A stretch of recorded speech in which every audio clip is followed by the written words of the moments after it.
Bueno, el día de hoy tenemos un pequeño estudio acerca del libro de Segunda de Tesalonicenses, la carta de Segunda de Tesalonicenses. He titulado esta enseñanza Mientras esperamos. Vamos a ver qué debe hacer un creyente, cómo debe comportarse un creyente mientras espera la inminente venida del Señor. Debemos entender que mientras nosotros esperamos que Jesucristo venga, nuestra espera no puede ser una espera pasiva, sino una espera activa. ¿Qué es eso? Bueno, hermano, usted está muy acostumbrado, aquí en Costa Rica estamos acostumbrados a esperar al bus. Cuando uno va a esperar al bus, usted se sienta en la banquita y comienza ya a mecerse con los pies tranquilo y espera, no hace nada más que esperar. No puede hacer nada más que esperar que venga el bus. Bueno, esperar a Jesucristo no es así. Mientras esperamos a Jesucristo, nuestra espera es activa. Debemos hacer algo por mientras esperamos. Y vamos a aprender en esta carta de Segunda de Tesalonicenses qué es lo que debemos entender. Debemos aprender que esta segunda carta de Tesalonicenses es una carta relativamente corta, pero es muy rica en doctrina y conocimiento.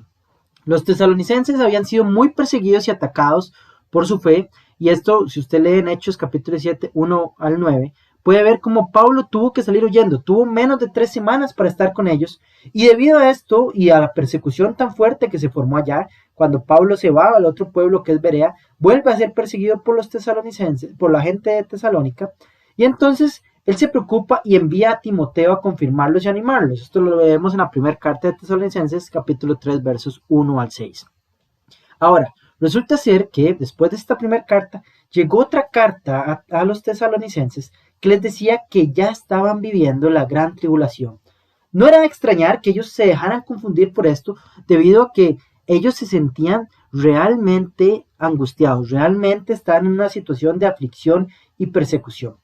Ante esto, Pablo se ve movido, se ve obligado a escribir esta segunda carta de Tesalonicenses con un enfoque muy escatológico, aclarándoles que no sean movidos fácilmente de nuestro modo de pensar, porque esto no sucederá sin que venga primero la apostasía y se manifieste el hijo de la perdición, segunda de Tesalonicenses 2, 2, 3. Entonces, vemos que esta carta está escrita pensando a futuro, diciéndoles, señores, ok, están sufriendo, pero no se preocupen. Les voy a explicar qué sigue después. Y ha pasado un poco de 2000 años, un poco menos de 2000 años, y seguimos en esta espera del regreso inminente de Jesucristo. Y cuando hablamos de inminente, no significa que es pronto, significa que puede suceder en cualquier momento. Desde el tiempo de los tesalonicenses, que donde Pablo escribe, era inminente, y hoy en día sigue siendo inminente. En cualquier momento, Cristo puede volver a su iglesia. Pero primero, ¿qué vamos a aprender hoy? Número 1, el creyente ante las situaciones difíciles. Pablo le enseña a los tesalonicenses varios puntos acerca de esto, principalmente en el capítulo 1. Primero, Dios no es indiferente a nuestras tribulaciones. Lo puede leer en capítulo 1, versos 6 y 7. Dios dará reposo a los creyentes y una justa retribución a los que no obedecen. Ojo acá, leemos capítulo 1, versículos 6 al 9. De hecho, es justo delante de Dios retribuir con aflicción a los que os afligen y retribuir con descanso junto con nosotros a vosotros que sois afligidos. Esto sucederá cuando el Señor Jesús con sus poderosos ángeles se manifieste del cielo en llama de fuego para dar retribución a los que no han conocido a Dios y a los que no obedecen el Evangelio de nuestro Señor Jesús. Por lo tanto, hermanos, si usted está en situación difícil como estaban los tesalonicenses, tranquilo. Dios sabe lo que usted está pasando. Dios le va a dar un reposo. Y también Dios dará justa retribución a aquellos que no obedecen. En el caso de los tesalonicenses, los que no obedecían eran los que los tenían a mecate corto, como decimos en Costa Rica. Los tenían encima, les pasaban persiguiendo, los pasaban golpeando y maltratando. Bueno, Dios les dará justa retribución si ellos no obedecen a Jesucristo. Adicional, el deseo de Pablo, y es algo importantísimo del primer capítulo, y nos lo dice, y es el deseo de Dios, es que andemos como es digno del llamamiento que tenemos. Leemos el versículo 11 del capítulo 1. Con este fin oramos siempre por vosotros, para que nuestro Dios os haga dignos de su llamamiento, y que Él cumpla todo buen propósito y toda obra de fe con poder. Por lo tanto, no estamos hablando de salvación, no estamos hablando de que usted deba portarse bien para ser salvo. Usted es salvo por gracia mediante la fe. Pero hermano, si usted llegó a Jesucristo, su andar debe ser digno de un hijo de Cristo, aunque esté en persecución. Entonces, vemos que Pablo se enfoca en esto y hay muchos más versículos que usted puede buscar en la Biblia que nos habla del andar digno del creyente, como Efesios 4:1. El segundo punto que vemos importante, que lo vemos en el segundo capítulo de Tesalonicenses, en este resumen rápido de nuestro libro, de nuestra carta de segunda Tesalonicenses, vemos qué debe hacer el creyente ante la inminencia de la venida. Primero, aprendemos qué hace el creyente ante las situaciones difíciles. Ahora, la posición del creyente ante la inminencia de la venida. Y repito, y esto es importantísimo, inminente no significa pronto, significa que puede suceder en cualquier momento. Por lo tanto, hermanos, Cristo puede venir en cualquier momento. Lo primero que debe hacer el creyente ante esta inminente venida es no ser movido de su forma de pensar. Segunda Tesalonicenses 2:2. Hermano, usted tiene que conocer la palabra de Dios y mantenerse en la palabra de Dios. Hoy en día muchas corrientes del mundo, incluso dentro de iglesias llamadas cristianas, te enseñan que es más importante lo que enseñó fulano de tal en el año 1600 que lo que enseña la palabra de Dios. Que es más importante lo que dice hoy en día mengano de tal en vez de lo que dice la Biblia. La Biblia no cambia, hermano. Dios no cambia. Lo que nos dejó escrito acá es la verdad. Y usted no debe ser movido de su forma de pensar. Lo segundo es que el creyente, para tener consuelo, para tener clara esta inminencia de la venida, debe ser entendido en lo que se viene. No debe tenerle miedo a la escatología. Antes, en los años 60, 70 y 80, en la iglesia católica, donde la mayoría de costarricenses tenemos una cultura familiar o formación católica, se le enseñaba a la gente, no lea el Apocalipsis porque se vuelve loco. No, hermano, estudie escatología, porque la escatología es nuestro futuro y nos da una esperanza hacia lo que viene. Y Pablo les aclara a los tesalonicenses, muchachos, tranquilos, voy a explicarles qué es lo que viene. Primero, va a venir el hombre de la iniquidad, también llamado inicuo o hijo de la perdición, según Tesalonicenses 2:3. Usted puede revisar también Daniel 7, Daniel 8, Apocalipsis 13 y Mateo 24:15 para aprender más de este hombre de iniquidad. Segundo, les dice el apóstol Pablo, bueno, pero el misterio de iniquidad ya está obrando, pero al presente ya hay alguien que lo detiene. Para que esto se desarrolle, ese algo que lo detiene debe ser quitado. 2 Tesalonicenses 2:6. Hermano, si usted estudia la palabra de Dios, ese algo que tiene que ser quitado, no puede ser otra cosa que no sea el Espíritu Santo. Se han levantado muchas teorías acerca de qué es esto, qué es aquello. No, hermano, la iglesia cristiana como tal realmente no tiene el poder para detener a Satanás y sus maquinaciones, porque somos hombres con naturaleza caída. Pero el Espíritu Santo es Dios, habita en la iglesia y sí tiene la capacidad de detener la operación de Satanás. Cuando la iglesia sea raptada, el Espíritu Santo es omnipresente, está en todo lugar, pero va a ser llevado, o sea, se va a la iglesia, no queda Espíritu Santo, y es ahí donde eso se es quitado, según Tesalonicenses 2:6, y el misterio de la iniquidad va a obrar a su perfección. El advenimiento del inicuo, dice Pablo, es por operación de Satanás con todo poder, señales y prodigios milagrosos, prodigios falsos. 2 Tesalonicenses 2:10. Entonces se nos está diciendo, hey, atención, ahí va a venir un inicuo que no respeta nada. Algo va a ser quitado, que es el Espíritu Santo, la iglesia va a ser raptada, y ahí va a haber operación de Satanás con poder, señales y falsos prodigios. Pero, y les dice Pablo, y esto es importantísimo, y esto sí lo vamos a leer, según Tesalonicenses 2:8, dice, y entonces será manifestado aquel inicuo, a quien el Señor Jesús matará con el soplo de su boca, y destruirá con el resplandor de su venida. ¡Ay, hay esperanza! Jesucristo matará a este inicuo con el resplandor de su venida. Por lo tanto, el creyente ante la inminencia del Señor no es movido de su forma de pensar porque sabe, porque entiende, porque ha estudiado que primero la iglesia se va. Primero la iglesia es raptada. Y esto es una esperanza gloriosa. Por lo tanto, hermano, usted debe tener esa esperanza. Debe saber que no hay que temer al futuro. Cristo viene. Cristo viene por nosotros. Y No se preocupe, Él matará al inicuo con el simple soplo de su boca, dice la palabra de Dios. Por lo tanto, tenga esa esperanza tan gloriosa. Pero ahora, sigue adelante y nos dice ahora el apóstol Pablo, bueno, pero por mientras esperamos, ¿qué debe hacer el creyente ante la espera? Ya vimos qué hace el creyente ante situaciones difíciles. Ya vimos qué hace el creyente ante la inminente venida del Señor. Pero ahora tenemos que aprender qué hacer por mientras esperamos. Porque la venida del Señor es inminente, pero eso ya explicamos, no significa pronto, significa que en cualquier momento suceda. Y así como Pablo decía, el Señor viene, hoy 2020 decimos, el Señor viene. Y en cualquier momento puede venir, pero por mientras esperamos, tenemos que entender qué debe hacer el creyente. Primer detalle lo encontramos en capítulo 2, verso 10. Se diferencia de los que perecen. Ojo. Los que perecen, dice el capítulo, versículos 10, 11 y 12, no recibieron el amor, no recibieron la verdad ni la salvación, son condenados y se complacen en la injusticia. El creyente debe ser diferente. Por lo tanto, hermano, examínese. Si el día de hoy su actuar, su comportamiento, no difiere en nada de aquellos que perecen, de aquellos que no han recibido el amor, la verdad ni la salvación, examínese. Puede ser una de dos. O usted se ha engañado y nunca ha reconocido a Jesucristo como Señor y Salvador y simplemente asiste a una iglesia cristiana por rutina. O dos, puede ser que usted está envuelto en el pecado y no permite al Señor trabajar en su vida y no quiere servirlo como Señor de su vida. Examínese.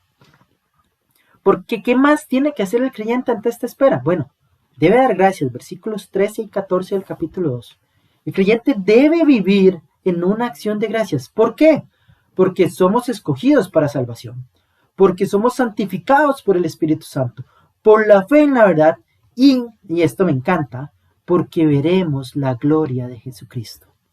No hay forma de expresar esto. Hubieron 3 apóstoles, Pedro, Juan y Jacobo, que subieron al monte en el famoso pasaje de la transfiguración y vieron a Jesucristo en su gloria. Y si usted lee, no hay una gran definición, nada más vestiduras tan brillantes, hay una luz, no se sabe definir lo que es la gloria de Jesucristo. Pero hermanos, vamos a ver la gloria de Jesucristo. Nuestro corazón debe estar agradecido por ello. Debemos vivir agradecidos. Tercer detalle, ¿cómo debemos vivir por mientras esperamos? Bueno, dice el verso 15 y 16 del capítulo 2, estad firmes.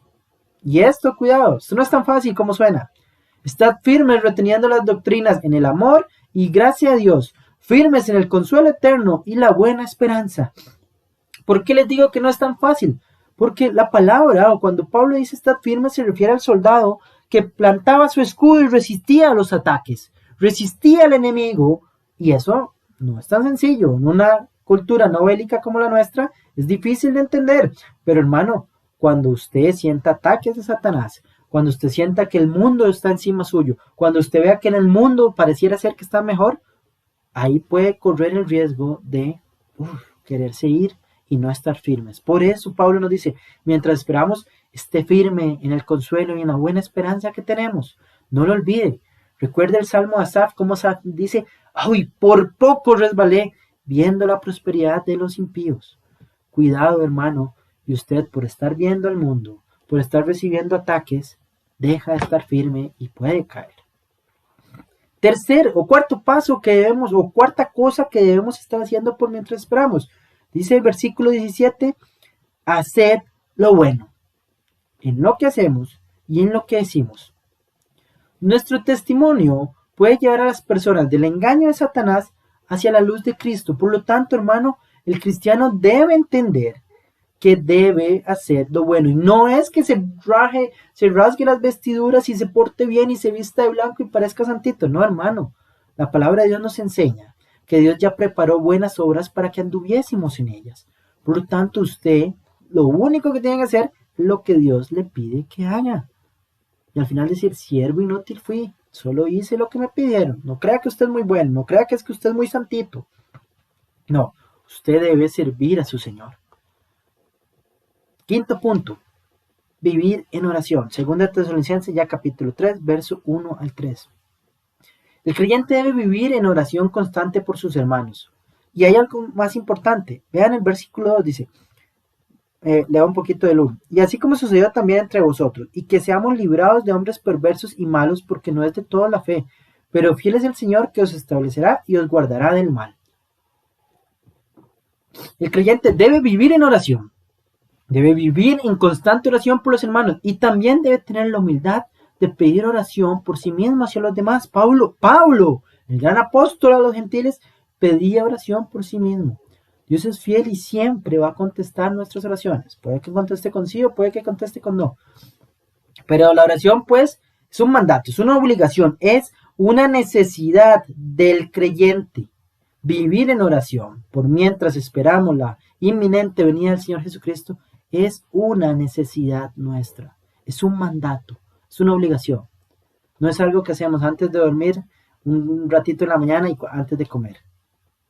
No, la oración es hablar con Dios. Usted debe orar sin cesar. Esto significa que su corazón siempre quiere estar hablando con el Señor.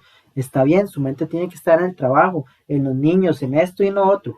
Pero usted, cada que tiene tiempo libre, vuelve al Señor. Vuelve constantemente a estar en comunión, en oración, en conversación con su Señor. Y por último, Pablo nos enseña un detalle que es importante, y este detalle es complicado. Este es el sexto detalle que debemos cumplir por mientras esperamos. Dice el capítulo 3, verso 6, sin embargo, os mandamos, hermanos, en el nombre de nuestro Señor Jesucristo, que os apartéis de todo hermano que anda desordenadamente y no conforme a la doctrina que recibieron de parte nuestra.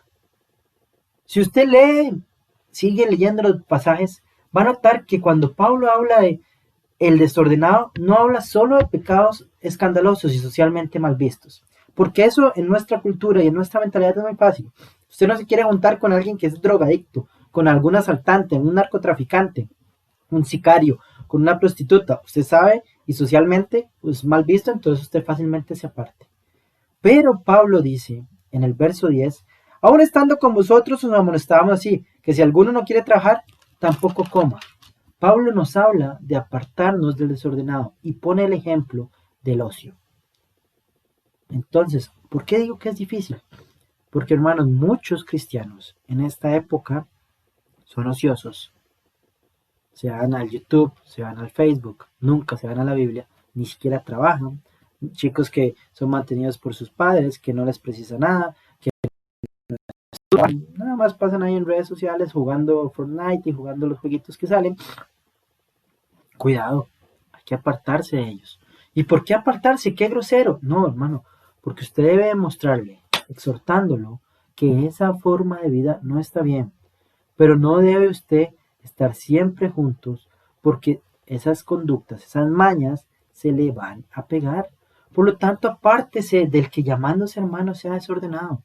Hay creyentes que conociendo la expiación, conociendo que Cristo nos limpia constantemente de nuestros pecados, dan rienda suelta al pecado y se van campantes en bares, en fiestas, en desorden tras desorden tras desorden, siendo ociosos, mal hablados, etcétera, etcétera, etcétera. Cuidado.